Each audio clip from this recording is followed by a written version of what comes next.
houses. Your third house is like your hands, and it's how you communicate. And so mine are like fire hands because I have third house Leo, and it's also what you're proud of, like your third house. It's Mercury. It's how you can. It's almost like your Mercury, like how you think too, as well. But it's how it reflects the ninth house, like the ninth house is of sleep and dreaming and stuff. And mine's Aquarius. It's always going to be polar opposite, you know?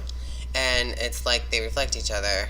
The view of God is the ninth house, and I got a stellium in there. If you want to sound cool in smart, use the word stellium, but like it means just like more than 3 planets, or just 3 planets in a house, actually. Yeah. Sorry, I have Crown and Gemini, so I mess up on my communication skills. But, you know, being in also an opposition, I have Mercury, Aquarius, cusp Pisces, but it's leaning a bit more towards Aquarius, so I totally communicate that. It's all trapped in the ninth house with my stellium, sun sign, moon sign, and Mercury. So I'm like all up in the view of God. Good for me. Okay, so if you would just post your hands and fingers and stuff down below, like underneath on a comment, if I'm like in a group or something sharing this with you, other people will just find out, and I'll get all those pictures together and I'll show it to everyone in the videos. And it won't actually be your names or anything. It'll just be your sign next to your hands. You know, just tell me what your third house is, and I'll do a video about how they actually look. It would be really cool, right? Yeah. And third house is of wake. It's where you wake up.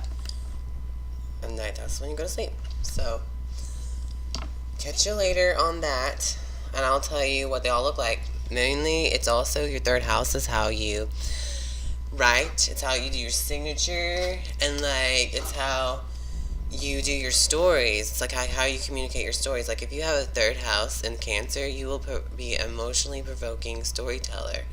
It will be romantic. In third house, like, you know, try yourself out. It's kind of like how you think, so, you know. You just would believe what people can come up with and how many categories the third house entails on their handy life and stuff. It's really creative, and you know, Geminis are the storytellers. Then Virgo also co-rules the third house, of course, because it's ruled by Mercury. You can't leave all that out. All 12 of your houses, there's all your rising signs, basically. You know, they're all in front of you, and you can all shape shift, and you grow and bloom in each little section or bank of astrology galaxy that's inside your soul and stuff. And that's cool, huh? Right, yeah. Well, okay, peace, love. Okay.